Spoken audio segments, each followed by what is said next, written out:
This is our last week looking at wisdom in the book of Proverbs, and we're going to be reading some verses from Proverbs 9.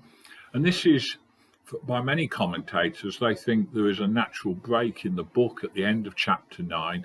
So we're going to be stopping in terms of looking at Proverbs at the end of this chapter. This is Proverbs 9 is like an invitation to feast with wisdom. So I'm going to read Proverbs 9, verses 1 to 6, 8 to 10, and 13 to 18. Wisdom has built her house. She has set up its 7 pillars. She has prepared her meat and mixed her wine. She has also set her table. She has sent out her servants, and she calls from the highest point of the city. Let all who are simple come to my house.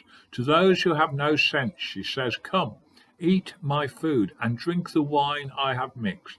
Leave your simple ways, and you will live. Walk in the way of insight.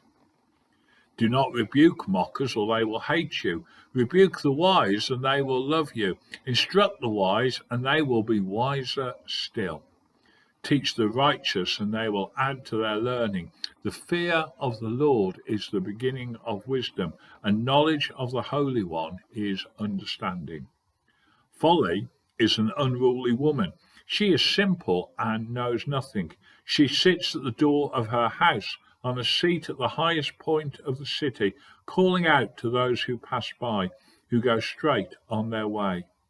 Let all who are simple come to my house. To those who have no sense, she says, stolen water is sweet.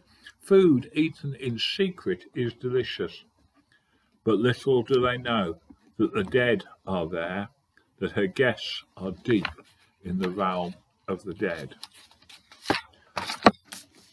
Proverbs 9 is really divided into 3 fairly even sections.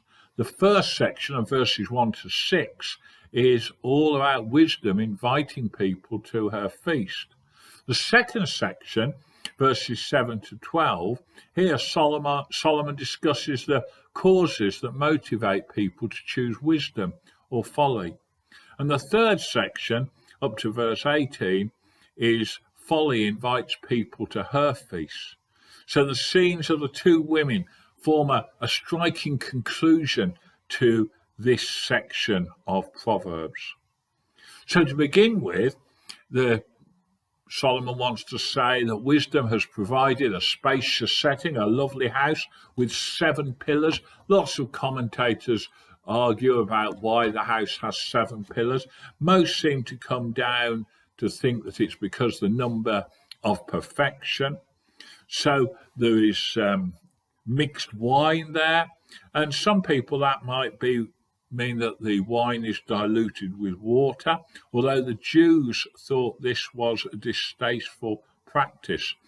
It's more likely that the practice involved was that they mixed spices into the wine to enhance its flavour. And so this idea of mixing spices into the wine made it even better to drink. And sharing food in the biblical world is considered very much about having intimate fellowship together. So wisdom sends out her maids to invite people to attend. She goes to the highest point of the city and issues this invitation for everyone to come. You can see how Jesus picked up some of these themes in some of the stories and parables that he told. So this feast is for all who will come, and the invitation is there, whether or not we take it up. The next section is, of course, about Solomon discussing the underlying causes that motivate people to choose wisdom or folly. Perhaps we might ask ourselves when we have chosen wisdom and when we have chosen folly, and what have been the pressures and the situations that have made us do that. The third portion of the chapter is all about folly as a woman, who again invites people to her feast. She is loud. There's an adulteress referred to in Proverbs 7. And some people think that folly is here portrayed like the woman that is portrayed there. She is undisciplined. Literally, it perhaps means naive and gullible, like her guest. She is portrayed as someone without knowledge. But like wisdom, folly takes the position on the highest point where many people can hear her. She doesn't send out her maids. She sits by the doorway, calling to those who are near. Folly shouts to those who pass by and says that these people are heading straight down the path to destruction. Godly wisdom then is pictured as making the right decision and in order to live the right sort of life. The choice is critical. Whose feast do we go to? Because one path leads to life and the other leads to death. And only the fear of the Lord will help us to make the right choice as he blesses us with wisdom.